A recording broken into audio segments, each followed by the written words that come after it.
welcome back to Cards the Arts, a sports card and sports podcast from the Adventure Stadium above the Adventure Begins in Conroe, Texas. I'm Mark, and this is Cory with me for the first time. That's right. How are you, man? I'm doing well. How are you doing? I'm excited. This is I do a podcast, but we don't do fancy lights and cameras. We do keep it very 1990 radio. So I'm excited. Yeah, and I'm just glad not to be outside right now. I think everyone is. Yeah, it's so hot. It's weird that we live on the sun. I don't remember when we voted to do that. Yeah. But I regret that vote. I don't like that at all. Well, maybe it'll be like that Twilight Zone episode where we all think we're burning to death and then we wake up and we're freezing to death. But maybe not. Is that the one where everyone thought they were ugly, but then they were all pig people? No. This one was from the perspective of one woman, and like I think it was either the world was like freezing to death, kind of like at the end of Dinosaurs. Okay. On one of the worst series finales of all time that scarred me and everyone else. The meteorite just strikes the earth and they end the show. No, they froze to death. The Sinclairs froze to death. Did they really? They did. All I remember is the newscast where the guy's like, "And we're not going to make it." And I just remember being like, and they were all freezing and shivering, and that was it. Well, we won't be freezing and shivering on this podcast. No, because it's still hot. Yeah, still. But hey, you know what's also heating up are the Astros. Oh, segue, I like it. I've been waiting so long for them to overtake the Rangers. Hasn't happened yet. 2 games back now. They've taken 2 from the Orioles, but last week Framber had the first no-hitter for a left-handed Astros pitcher. It was 16th overall for the franchise. Man. And it was the second in MLB, and then just yesterday, Michael Lorenzen for the Phillies threw one against the Washington Nationals. So even though it seems like we have no-hitters all the time, it's still one of the more rare feats in baseball. Yeah, the no-hitter and the cycle are the 2 things that as like a baseball fan, I still care about. Those are the 2 that when they happen, they're impressive. Those and like anytime Shohei Ohtani sets a record that hasn't been broken since 1812 or something. Yeah, so basically anytime he plays. Yeah, pretty much that's is true. what it feels like. But also, I would say a 4 home run game is still special. Like from one player or like from a team? From one player. Okay, because I was going to say... there's Like statistically anyway. Like, no, that's regardless of what you think about home runs and juice balls and possibly juice players or whatever, but... You know. There's a I know I'm taking this off topic here. There was a crazy article though that Major League Baseball has been using different types of balls for the last 2 years or 3 years now, and they're picking who they give the balls to, and the majority of them have shown up at Yankee Stadium, and they coincide with Aaron Judge hitting all his home runs. Yeah, that's some weird conspiracy theory stuff where like. Yeah, you say juice balls, but then, like, what if they really are juicing balls? Well, I mean, to parlay that into the industry that we're in and talking about, it's the same type of thing when the top YouTube breakers somehow get miraculous 101s and giant box hits, and they're like, oh, are these boxes juiced? I mean, it's the same thing. You know who does that? So I watch, I played HeroClix forever, and Scott Porter, HeroClix, would send him stuff, and I guess he's probably the most famous HeroClix player, so it makes sense. And he would open like the cases like a month before they come out, and it would always be like a really good case every time. And sometimes he would mumble, he'd be like, "Man, what a great case!" And in my head, I'm like, "Well, yeah, no duh, like they're mailing it to you specifically. Of course, it's a good case. Put your best foot forward, I guess." Yeah, I mean, what would they do if on a camera he got like, "This is my 9th Cyclops. Like, what am I gonna do now?" Right. Although that does happen too sometimes, but I just think it's more than the luck of the draw sometimes. I just wonder if maybe for these 3 no-hitters, maybe they were sent the crazy ball from the old SNL commercial where like you threw it one way and it goes the other way. And there used to be that thing as a kid, of course, the crazy ball in SNL that also had like, toxic radiation and possible explosion if you stare at it too hard or whatever, but I miss Phil Hartman. That's why I thought about that. Yeah. So 16 no-hitters, and I think Nolan Ryan was like 12 of them? No. It was, I would say 2 or 3 for sure. I mean, he had 7 for his career. He had the famous... most were with the Rangers, I think, but... Nolan Ryan's most famous no-hitter was when he punched Robin Ventura 6 times. Or that was a 6-hitter, actually. But that's a year old, which is... sorry, not a year old. That is 30 years old. Him 30? Punching Robin Ventura? Yeah. 30 years ago that happened. Have you seen that clip? Does that make me... Was I 10 when that happened? I mean, that's how math works, yeah. but... What a horrifying thought, because I remember that. Yeah. Oh, I mean, I think everyone remembers it. Mostly Robin Ventura, but... Yeah. He's the only one trying to forget. And then the White Sox were also involved in that weird brawl last week, where I've never seen anyone get knocked out like that. That was impressive. MLB. That was a real fight. You know, athletes don't often get in real fights. Right. Like the NBA, I find it notoriously, like, fake thug, because everybody's like, oh, what are you going to do? What are you going to do? And they're all waiting for the ref to be like, break it up, guys. Not last week. Well, in this case, he knocked him out. Well, the umpire turned into a hockey ref where he was just like, he froze. He backed up and was like, okay, go ahead. Well, once they started throwing punches, I think in his mind he was like, well, I don't know what to do now. Yeah. Like, they do not get paid enough to be MMA refs also. So. Also, baseball umpires are like the oldest of every sport. So, like, yeah. He's 90 and he's like, what am I going to do? Like, right.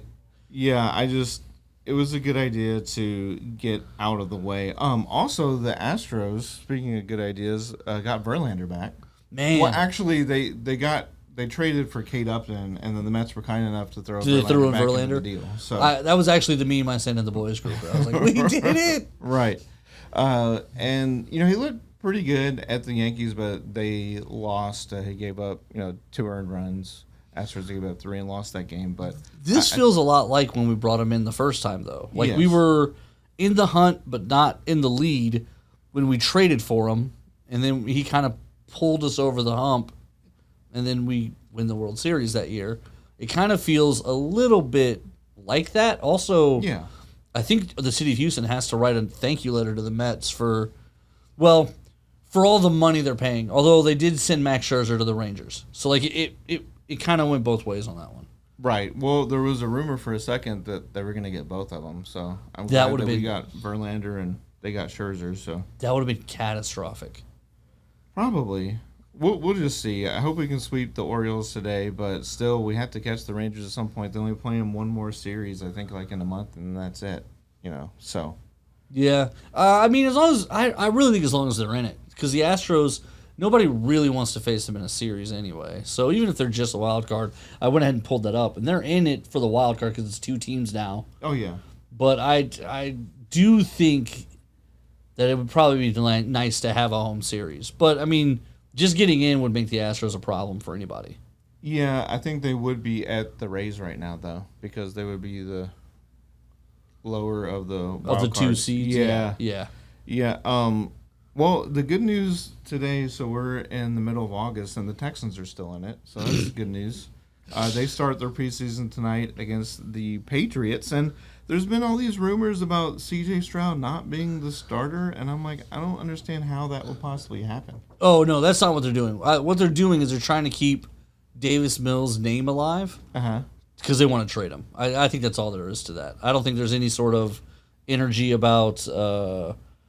Davis Mills is somehow past C.J. Stroud in talent or skill, mostly because Davis Mills didn't have a person transplant in the offseason. So he's still going to be Davis Mills. But then they brought Case Keenum back. So I really... Okay, I hated young Case Keenum as a Texan because he was terrible. And every person in the world was like, oh, he should be our full-time starter. And I was like, this guy can't throw. Like, he was bad. He had the one good year in Minnesota, and it was a great year. And that made him like $40 million because then he goes to Denver, and they pay him a lot of money to be terrible. They do that a lot in Denver now. They do that a lot. They're looking for anything in Denver. Right. But then I feel like now at this point, there's something about like the old hat. Like he's just been around forever. And even though he can't like tell you like a throw he made that was any good, he can be like, I once in practice saw a guy throw a really good ball. And I think that's what he's there for now. Good mentor. I would think he's a good mentor for C.J. Stroud. So, I would think that there's somebody we could hire who won games. But maybe not. That might be tough to do. The Texans don't have a great reputation in the league for like taking care of talent. Like other than J.J. Watt, I feel like there's a lot of guys that they burned up and got rid of and moved on from that probably around the league. There's not a big push for people to be like, I'm going to go to Houston. No. I mean, I think a lot of that has to do with coaching staff, and I think that could change now with D'Amico Ryans at the helm. So it does seem that way, but yeah, Bill O'Brien for sure ran off. They have to win a couple games before anyone even remembers that we still have a team. Yeah, yeah. I mean, so we'll see. To other disappointing sports ball news, I was really pumped up for the Women's World Cup, and then I realized like it's a 7-hour or more time difference to Australia, and we can't watch any of the games anyway. But the United States women got knocked out for the first time ever this early. It was the round of 16 against Sweden. It was tied at 0, so of course you go to penalty kicks, and we missed like 3 of them. And it just had they felt the ire of everyone who never really cared about women's soccer anyway, like saying all this crazy stuff, and I just feel bad all around. I will still try to watch the semifinals and finals because, for one, Australia's still in it. It would be cool if the host team won, and then you have Spain, Netherlands, Japan, of course, Sweden, France, England, and Colombia also. But women's soccer needs a reset, much like the men did, and the men were forced into a reset by not making the World Cup. So at least they're like doing better than that. But I think they need a new coach and a new strategy because they had none, and they've been so dominant for so long, and just riding the wave of like we have the best players, the fastest players, and we're just going to overpower you. And it been them because everyone's been spending all this time, money, and resources Developing, to catch up to them, and they caught them. Sometimes you get, caught and defeated in the same one fell swoop, and that's what happens. So we'll see what happens in the future with that, but really disappointing exit for them. For sure, it makes it easier for all the people who hate on women's sports, but specifically how outspoken these women have been about equal pay and all that stuff. They kind of opened the door back up for everyone to be like, yeah, this is what everyone was cheering for. So I think shame on them for that. I think they should have known better. But watching it, they really looked all in all of the matchup games. They looked bad. Mm-hmm. They did look bad. Like I regretted it the second I sent it. But in the boys' chat, I said, well, the women's team looks terrible this year, and they were like, why are you watching women's soccer? And I was like, hey, I don't know. It's bad. It was bad. They didn't play very good soccer at all. They were not aggressive. The passing was terrible. They literally, every time they would get in the box, they would take a terrible shot on goal. In the Sweden game, there's a couple times where they're right at the top of the box and with space to shoot. And I don't remember her name, but she's a midfielder defender primarily. And she takes these wide left shots, probably 2 of them in the Sweden game, that just... they have no shot. Like, they're not even going to touch posts. Like, they go way left. And she jogs away from both of them, just puts a thumbs up. We'll get it next time. No, like, you got to... there's a big square. It's got to go inside the square. It's like they were sent the crazy ball from SNL. From the SNL commercial. It honestly, like, the way she shot it so confidently, and then it just went so wide left. The second time, the goalkeeper didn't even, like, track it. The first one, the goalkeeper dove, like, oh, no. The second time, she's like, never mind, this chick can't shoot it. Never mind. Well, I would say, to Sweden's credit, at the time during that game, that goalkeeper had the most saves in any World Cup game this year. So, I mean, she played well, it's really easy to save it, though. It's easy right. to save when they're spoon-feeding you. They looked bad. They did look bad. But it's still statistically a shot on goal. So, it was a impressive performance for them, but a depressing performance for us. But I will say, just really quickly to your point, how bad has everything gotten when you have to, like, turn venomous because someone wants equal pay? Yeah, you got to be mad at them because they want equal pay. Yeah, so... yeah, it's the one... the soccer situation is the one situation where all the data is kind of inverted, right? Like, right. If it were the WNBA saying we want equal pay, it would be a really easy argument. It's like, well, the NBA subsidizes you, so probably not. But on this one, it's like, yes... the Men's World Cup does draw more money. However, the men's team doesn't get any of it because they don't make it to the World Cup.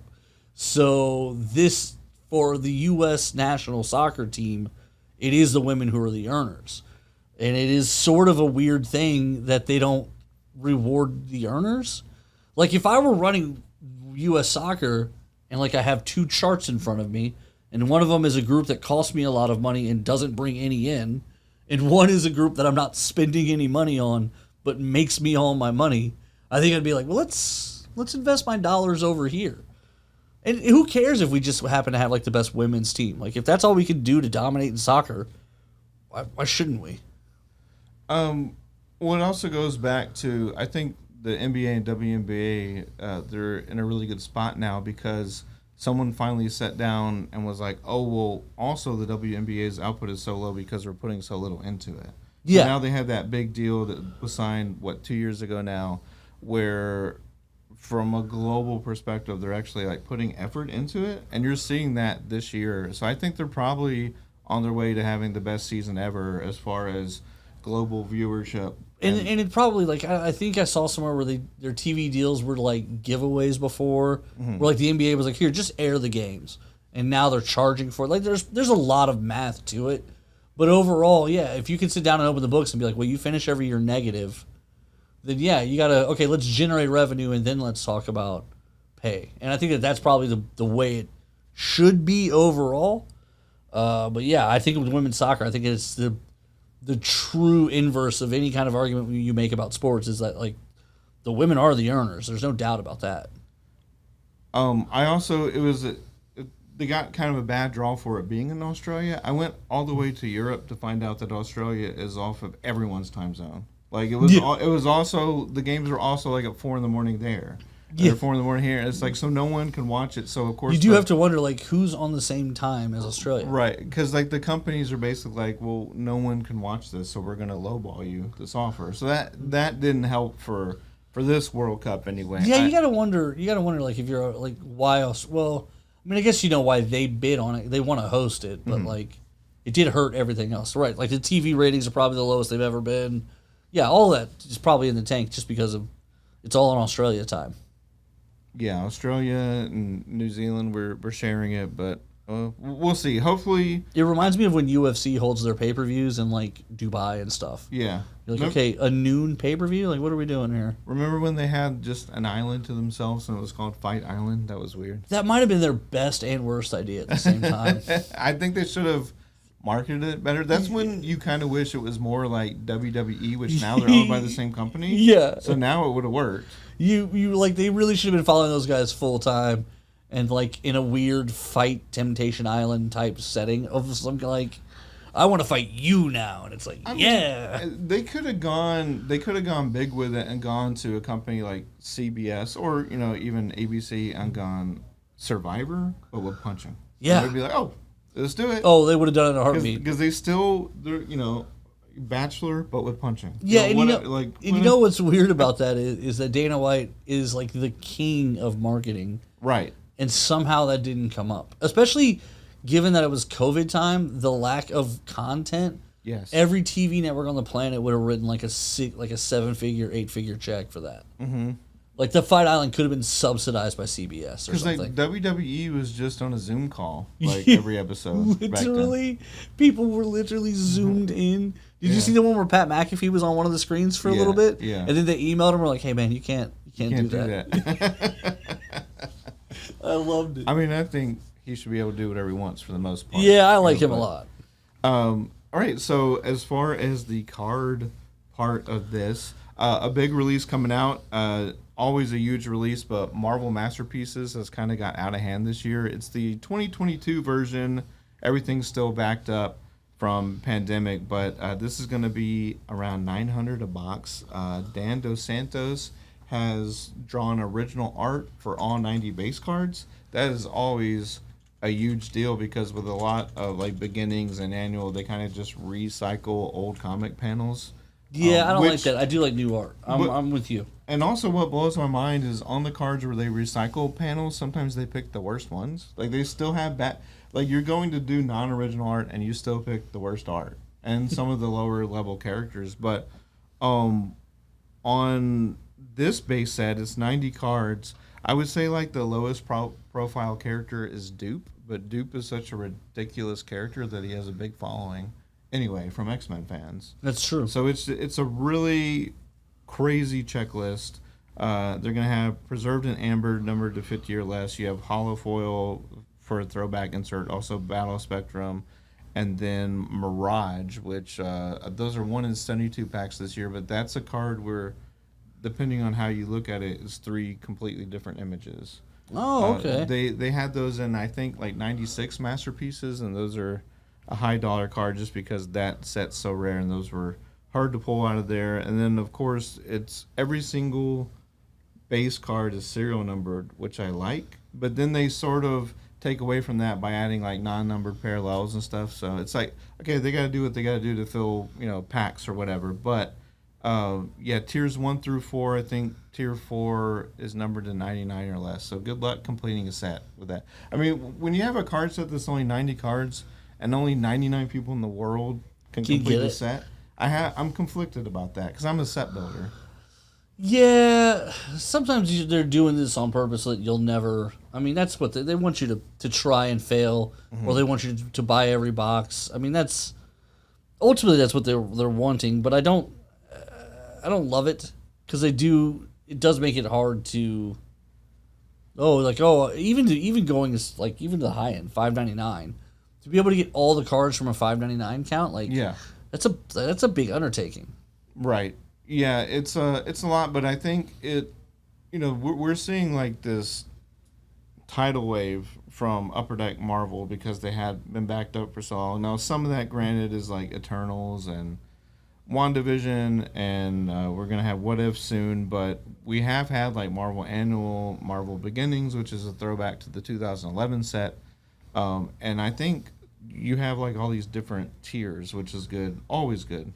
Yeah, I agree. Now, what I'm really scared of is to see how sought after a Marvel Premiere is, because that's going to guarantee 2 sketches per box. So we're looking at maybe a starting point of that for 1,200. So, but it's just like in sports where you have like these briefcases that are like 35,000. So we have opened some crazy stuff here in this store. Yeah, like the Panini ones to me is a crazy number. $350 for 1 card. Yeah. But I mean, people are always very happy with what they get, and they're exciting sets. And so as long as you're opening it and having fun, it is what it is. But you're right, the price can get out of hand on some of this stuff. And then, so what else is coming out this week of note, or that's been out or coming out? Well, speaking of prices that are big, this is definitely one of those. The Panini National Treasures debuts this week. Yeah. And that's always a big one. It's a big price tag, but people love these cards. They absolutely love them, and you either wind up getting into breaks for these because not everybody wants to spend the kind of money we're talking about doing on something like this, but it is an opportunity to get some of these just kind of these crazy big cards. I always think about this, the Panini one, and for soccer. There's the museum collection. Yes. That always makes me kind of like. I'm gonna use the word value, but not mean it in the way of like efficiency with money. Right. In the sense that when you open these, you're always gonna get cards that you should appreciate and enjoy. Yeah. Yeah, and sometimes you're gonna go, oh, this guy. But overall, for the most part, the Panini ones, the National Treasures, the museum, stuff like that, they're expensive, but the cards you get are very cool cards. I've seen some neat stuff come out of things like that. I'm excited. This will be the first year that I've seen National Treasures like in person, so I'm excited about that.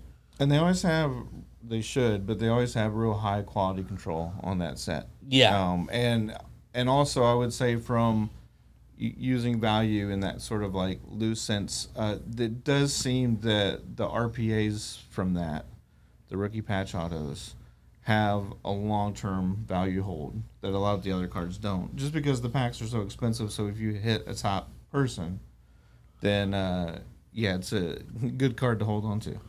Yeah, and I think that's a fair point. Like I almost think though that it has to. Like the rookies have to hold value, otherwise, that's like Panini One would be, if rookies didn't hold value, Panini One would be a really tough sell because a lot of it is the rookie autos on patch.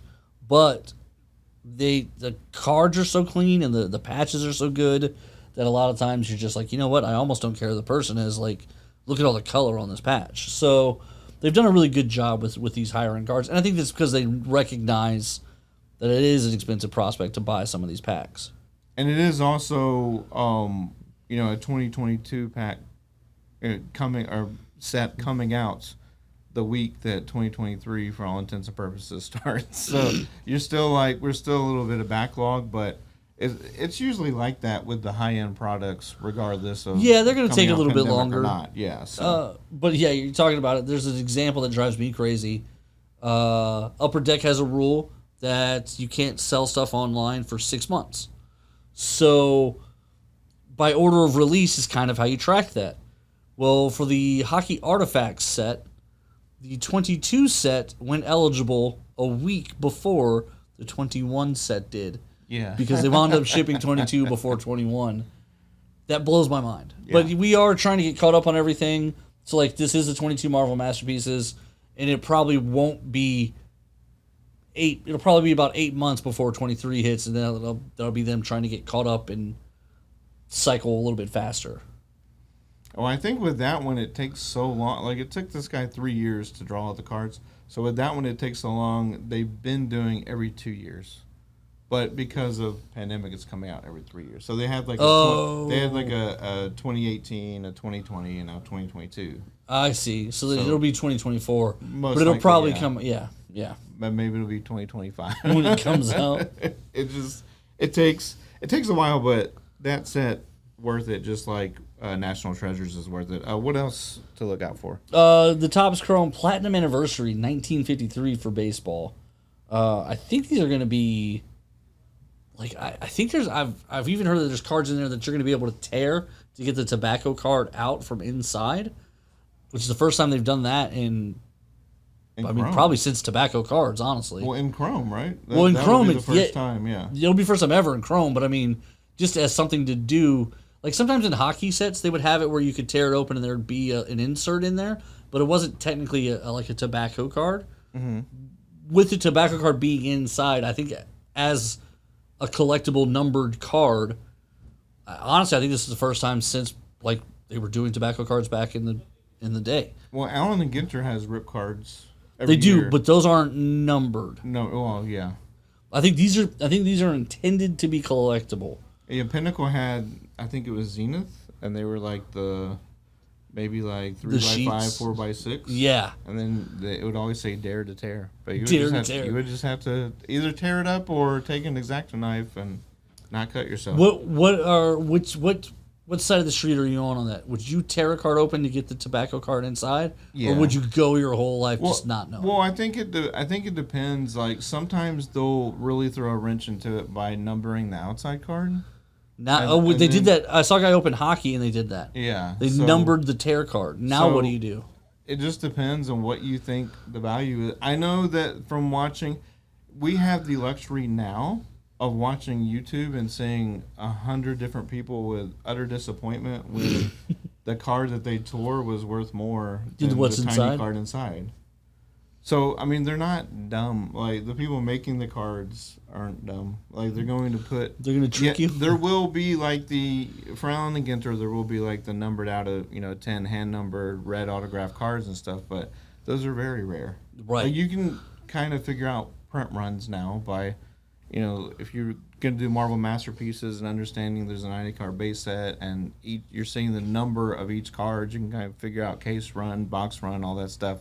But with some of this stuff, Topps specifically has huge print runs, and now that they're with Fanatics, even higher. So you just have to, is the player, if I was opening hockey, if it wasn't Wayne Gretzky or Connor McDavid, I'm probably tearing it. All right, okay. I mean, I think that would probably be my barometer for that. And I think like a poker player, you almost have to make your rules in advance. Mm-hmm. So that you know whether or not you're going to break them. So you don't have any, mistake and heat of passion or whatever. Right, because you're looking, you just opened 9 packs. You didn't get anything you were hoping to. And then you're mad. And then you're looking at the one numbered thing you have, but it's a tear open. And you're like, I'm just going to tear it. I have to get in there. Yeah. But, like, you've already told yourself, I'm not going to tear it unless it's... Yeah, I think you have to kind of, whatever the rule is, you got to make it. You got to decide it. It's almost like making your grocery list after dinner. Oh, yeah. That's a good idea. Or making a grocery list at all, because I don't do that, and it's a nightmare. I don't grocery shop very much. Mm-hmm. I am a can I buy it guy. Um, yeah, I should though. I should. But yeah, it's shopping when you're hungry. It's sort of that equivalent of that. It's a bad idea. Yeah. Like, In poker, you would say going on tilt. or tearing when you're down would be, The depressed tear. Yeah, the depressed hair. It's just like, oh, I'm so far down. Yeah. What's a little more gonna hurt? Doesn't matter. But Let's just open line of credit and keep betting blackjack, baby. and then also for a sport that's actually kind of caught up with itself, the 2023-24 Upper Deck MVP hockey comes out. They're So, finally doing the new stuff now. finally. It's been a while. It feels like with Upper Deck in particular, not to pick on them, but it does feel like they've been more than Tops catching up. yes. Tops, I feel like, has been current the last probably 6 months, whereas I feel like Upper Deck is finally just now turning that corner. Yeah, I mean, I don't think Upper Deck's plan was to have a Marvel card set every 3 weeks, but it kind of happened. It to them kind of feels that way, because yeah. of that. But MVP, obviously a lower end, probably the lowest end hockey product, but also a lot of fun. You have the short printed rookies. You have the rookie redemptions, which are going to be very big this year with Connor Bedard being the number one pick. Oh, people are pumped. Yeah, and enough inserts and slight chance of autographs to keep it interesting for a box that usually retails around $50 or $60. So I think that's always a fun set, especially for younger collectors or if you're looking to break with somebody. Just put together base set, gearing up for the NHL season. I mean, they don't really have a lot of products like that now. Period across No, they really sports. don't. NBA hoops is sort of going back down there a little bit, but it's still at 160 or 200 a hobby box whenever it comes out, especially this year with Wemby. But yeah, I think MVP hockey has stood the test of time as far as being like an affordable product to break. Yeah. So, Yeah, I agree with that totally. but anything else or any store events coming up? We've got a lot of breaks coming up, man. We are trying to bring breaks back, and so we've got it'll be going next Saturday, I don't even know, the 19th, I believe. Yes. Yeah, the 19th. It's a mixed baseball break. A couple different sets, 2 teams for $25, and I think there's only like 6 spots left, so it's going very well. We're also set up now for we're calling it the adventure break. We went through and we did a memorabilia selection, 10 memorabilia items, none of which retail under $150, and we're going to, or a couple of them retail at $150, I should say, and it's $150 to buy in, and we're gonna do a drawing, and whoever first name pulled picks first item, so forth and so forth. And that will happen September 1st. So you've got about a month to get in here and buy your spots. We've already sold 2 of them just today. And then we're also gearing up for a UFC break. We're gearing up for a soccer break. We're gearing up for a racing break. And we will be at the newly announced Conroe show the first weekend of September. Okay, So we're busy. Yeah, so they've been having that show like maybe every 2 months now. It seems like it, and every time it's been a little bit bigger. Yeah. Shane is the guy who runs it, and he is just really out there growing, as much and as fast as he can. And so now it's going to be. Last time it was a half ballroom. This time it's going to be the whole ballroom. So he's basically doubling in size from last time. Very cool. Well, Cory, on Cars the Yards, I usually end with the glossary term because I usually spit out vernacular that maybe people may not be aware of, or I'm just talking crazy. I'm going to go with RPA today. We've done that one before, but with football season coming back and National Treasures coming out, rookie patch auto. That is, of course, what it sounds like. You have a mem piece and then a nice signature, hopefully.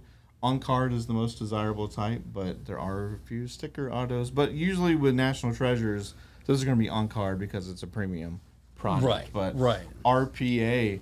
Well, thanks so much for being on Cards to Yards. Y'all come out, participate in some of these breaks and the memorabilia hunt that he was talking about, and just watch. We got sports going on TV.